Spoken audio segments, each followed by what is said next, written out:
On va enfermer délibérément des gens, on va priver des personnes qui arrivent de leur liberté pendant presque un an, alors qu'elles n'ont commis aucun crime. Leur seule difficulté, c'est d'avoir quitté leur pays parce qu'il y avait une menace sur leur vie, et que par exemple, une personne qui arrive d'un pays où on considère qu'il n'y a pas de menace à sa vie, comme le Sénégal, le Mali ou quelque chose comme ça, ben finalement, on va lui interdire de rentrer, alors que sa vie peut être en danger, comme une jeune fille, par exemple, qui est menacée d'excision dans son pays. Elle ne pourrait pas accéder à la protection internationale en arrivant en Europe. Donc ce pacte aujourd'hui, dont on nous dit qu'il va résoudre tous les problèmes, un peu comme la loi migration en France, ne résoudra rien. Au contraire, il va ne faire qu'empirer les problèmes, et il va il va mettre dans la difficulté et dans le danger beaucoup de ces personnes qui essayent de venir trouver refuge en Europe.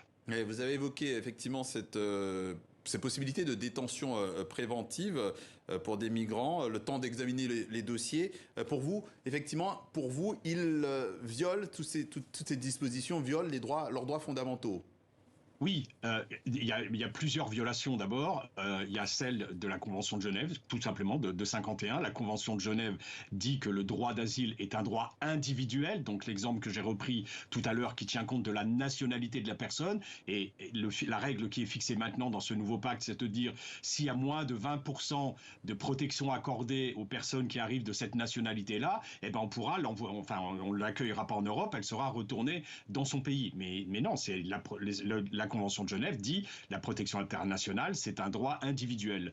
La seconde, c'est on va enfermer les enfants. Alors Gérald Darmanin se targue en France d'avoir permis, dans cette loi inique qui vient d'être adoptée, d'interdire l'enfermement des enfants, mais il sait pertinemment, puisqu'il dit aussi qu'il a participé longuement à ce pacte asile-migration au niveau européen, il sait pertinemment que dans ce texte européen, on va permettre l'enfermement des enfants à partir de 6 ans, le temps des contrôles. Donc ça veut dire 10, 15, un mois peut-être, dans des lieux de rétention des enfants. Et ça, c'est contraire aussi aux conventions internationales signées par l'Europe. Donc, comme en France, il y a beaucoup d'éléments dans ces textes-là qui sont pas conformes à la législation, et la Cour de justice européenne va avoir énormément de travail une fois ces règlements, une fois qu'ils seront rentrés en vigueur. Ouais.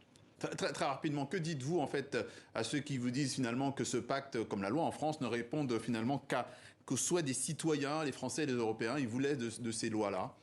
Non, non, c'est pas vrai. On nous fait croire cela. La priorité des Français, c'est pas la migration. La priorité des Européens, c'est pas la migration. La priorité des Français comme des Européens, c'est le pouvoir d'achat aujourd'hui. C'est comment ils vont finir la fin de mois. C'est comment ils vont se produire en énergie. C'est comment ils vont franchir ces crises alimentaires que l'on connaît aujourd'hui. Et sur ça, il n'y a aucune réponse. Il n'y a aucune réponse de l'Europe. Il n'y a aucune réponse du gouvernement français. On se sert de la migration comme des boucs émissaires sur tous les sujets. Est-ce que c'est à cause des migrations, des migrants, qu'on a la crise que l'on connaît aujourd'hui, la crise du pouvoir d'achat? Est-ce que c'est eux qui, en France, par exemple, sont la cause du mal dans l'hôpital public, du mal dans l'éducation nationale? Non, c'est pas les migrations. Et à ça, les gouvernements français et les États membres européens sont dans un mutisme absolu. On ne parle que de migration. Or, c'est pas le sujet. On n'est pas envahi par les migrants. C'est pas vrai. On a été capable d'accueillir 8 millions d'Ukrainiens en quelques mois, et on serait pas capable d'accueillir quelques centaines de milliers de personnes qui fuient leur pays, qui fuient la guerre,